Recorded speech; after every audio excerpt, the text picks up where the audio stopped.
Welcome to the deep dive. We're here to cut through the noise and bring you the clearest insights from, well, some really fascinating sources. And today, we're doing something a bit different. We're actually traveling back in time, way back, to ancient Babylon. We're going to unlock the secrets of a truly timeless guide to wealth, the richest man in Babylon. Now, just so you know, this isn't some flashy self-help book that just came out. Nope. It's first published way back in 1926, and it's basically a collection of these really powerful stories, parables, set in this incredibly prosperous ancient city.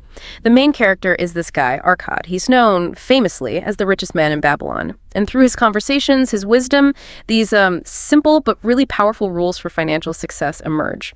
Rules that have amazingly stood the test of time. So our mission for you today is pretty straightforward. We want to dig into these ancient stories, pull out the absolute core nuggets of wisdom, and show you exactly how these principles are, believe it or not, just as relevant for your financial journey right now. Think of this as your shortcut, yeah? To get informed, maybe learn a surprising thing or two, have a bit of fun, but without, getting bogged down in complicated financial stuff.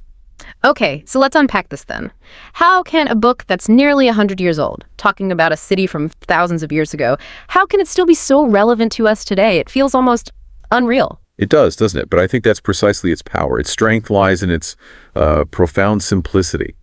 George Clason, the author, he didn't use complex charts or jargon. He used stories, really vivid parables.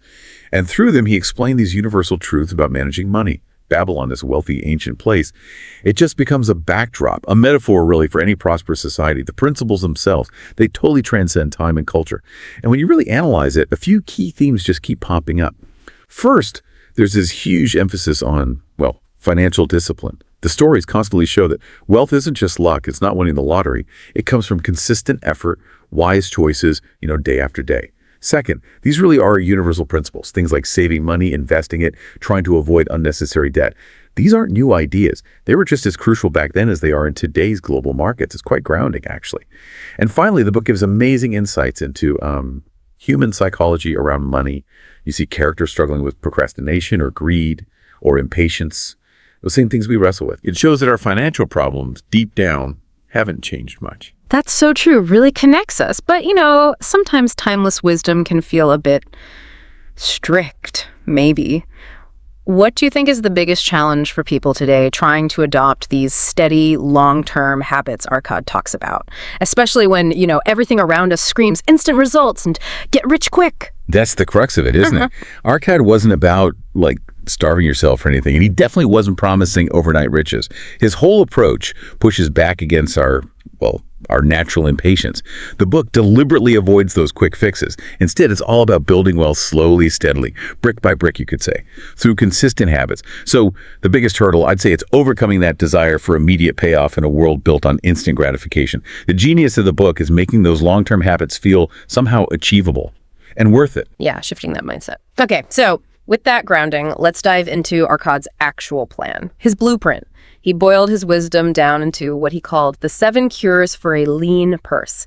And these lessons, they seem simple on the surface, but they are incredibly powerful for building real wealth. The very first cure. Arkad says this is absolutely fundamental. Pay yourself first. What does that mean? Simply put, at least 10% of everything you earn, it gets saved before you spend a single penny on anything else. It's not like, maybe I'll save if there's something left. No. It's the top priority. That money comes off the top, straight into savings for you, your future you. Exactly. And if you think about the bigger picture, this habit, it builds the absolute bedrock for any kind of wealth accumulation. It establishes this critical mindset, this habit of keeping some of what you earn. And what's really cool is how modern thinking, like behavioral economics, totally backs this up. They call it pre-commitment. You're basically setting aside the money before you have a chance to spend it impulsively. It even taps into something called loss aversion. Once that 10% is mentally marked as saved, spending it feels like a loss, which is a stronger motivator for most people than the gain of saving later. It's a clever little mind hack. A mind hack from ancient Babylon. So Arkad was basically telling us to prioritize our future selves, which honestly feels kind of radical when we're usually taught to pay bills, pay everyone else first. Okay, that leads perfectly into cure number 2, control your expenses. This is where Arkad gets serious about distinguishing between your actual needs and, all the things you want. The advice is simple but tough. Avoid lifestyle inflation. You know that thing where as soon as you get a raise, your spending just magically rises to meet it? Yeah, that. The goal is to learn to live comfortably below your means. Right. And it's not about, being miserable or depriving yourself. Arcad wasn't suggesting that. He understood wealth isn't about just hoarding gold, it's about conscious choices. The Babylonians, they enjoyed life. Feasts, nice clothes, markets. But the key was, they budgeted for the wants after the needs and the savings were taken care of. Enjoyment became a reward for discipline, not something that undermined it. It's about being mindful with your money, realizing that chasing every little desire can just chip away at that foundation you built by paying yourself first. It's about making deliberate choices. And empowering choices, yeah, not just reacting. Okay, so you're paying yourself first, you've got expenses under control, what next? Arcad wouldn't just let that saved money sit there. Cure number 3 is dynamic. Make your money work for you. The principle is clear. Don't let your savings just sit idle, like gold buried in the ground. Invest it wisely. So it starts generating more money. Let your money have little baby monies. It's about letting it multiply through smart investments, creating what we now call passive income, money flowing in without you constantly having to work for it. And the engine behind that is, it's compounding, often called the eighth wonder of the world, right? Because it's not just simple addition, it's exponential. Your initial money earns something, then those earnings start earning more earnings. Think of a snowball rolling downhill. It gets bigger, picks up more snow, rolls faster. Your money can do that too. Even small amounts, if you give them enough time and invest them decently, can grow into something really substantial. It shifts things, so you're not just trading your time for money anymore. Your money becomes your employee working alongside you. Having your money work for you, that definitely sounds liberating. But freedom needs protection, right? Which brings us neatly to the fourth cure. Protect your wealth from loss. Arcad gave some pretty stark warnings here. Don't chase after risky schemes. Don't fall for promises of getting rich overnight. Be careful. Protect what you've built. Absolutely. This really hits home the importance of being prudent, doing your homework, due diligence, we'd call it. It encourages you to think critically, not just jump at every shiny object promising crazy returns. Arcad's stories often feature people who lost everything because they trusted the wrong person or invested in something foolish. He taught that security comes first, before chasing big gains. So that means understanding risk, maybe getting advice from people you trust who actually know what they're talking about, like the wise advisors in Babylon. It means making informed choices to keep your capital safe, not gambling it away, building a sort of financial fortress. A fortress, I like that. Okay, cure number 5 might sound a bit traditional to some ears today, but Arcad advised you to own your home. The book presents owning property as a core way to build security, stability, for yourself and your family, a tangible asset. Yeah, that's an interesting one, especially now with the whole rent versus buy debate always going on. But even if the financial calculations change over time, Arcad's core idea here is about something deeper, I think. The power of having a tangible stake. Back in Babylon, owning your own place meant stability, roots, a sense of permanence. And today, beyond just the potential financial upside, owning a home often still provides a huge sense of psychological security, peace of mind. You're building equity, creating a stable base. It's a powerful anchor, both financially and emotionally. It's more than just walls and a roof. It's a stake in your future. That sense of security is huge. And thinking about long-term security, Arcad also pushed people to think way ahead, to prepare for times when earning actively might not be possible.